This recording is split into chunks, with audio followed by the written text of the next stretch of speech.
মক্কা শরীফ আল্লাহর ঘরের কাছে, মসজিদে হারাম, ওটার মধ্যে একটা আমলে একটি সেজদা 1,00,000 সেজদার সমান।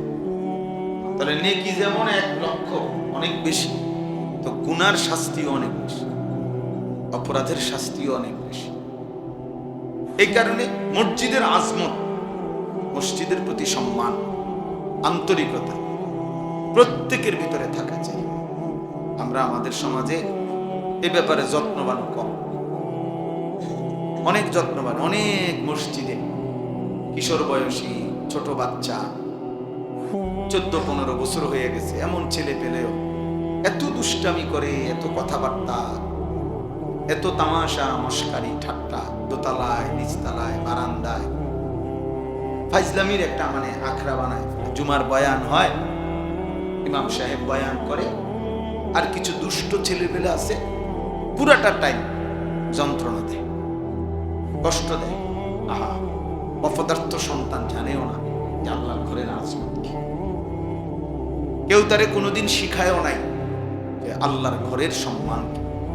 অথচ টেলিভিশন দেখতে বসলে মা বুঝাই দিছে যে সাবধান, কথা বলবা না, চুপ থাকো। বাবা শিখাই দিছে।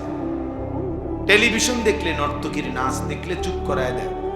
কিন্তু আল্লাহর ঘর মসজিদে আমাদের অনেকের চোখের সামনে বাচ্চারা, একেবারে ছোট্ট মাসুম বাচ্চা বাদ দিলাম, বেচারা একেবারে ছোট, তো 12 বছরের ছেলেটাও ছোট, 14 বছরের ছেলেটাও ছোট।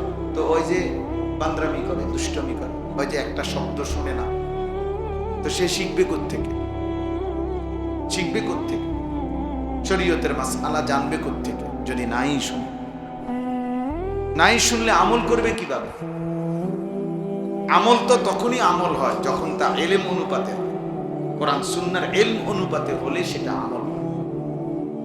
এমনিতে আপনার মন মতো আমল করলে, নিজের ইচ্ছা মতো, এই যে আপনাদের মাঝ বয়সী বয়স্ক অনেক লোক আছে, 1000 বললেও, 1,000,000 যদি বলে, যদি ফাও ধরে, তারপরও উনি উনার সূরা কেরাত শুদ্ধ করবেন। কিছু বয়স্ক লোক আছে এমন গোয়ার, যে বুঝে যে উনার সূরা অশুদ্ধ, দোয়া কালাম অশুদ্ধ, কিন্তু দুনিয়ার কোনো কথা দিয়া ওনা করে এটা বুঝানো যায়। কোন ইবলিস ওনাকে কলিজার ভিতরে বুঝাই দিচ্ছে যে অসুবিধা নেই, আল্লাহ ভরসা, এই যে এর উপর এর,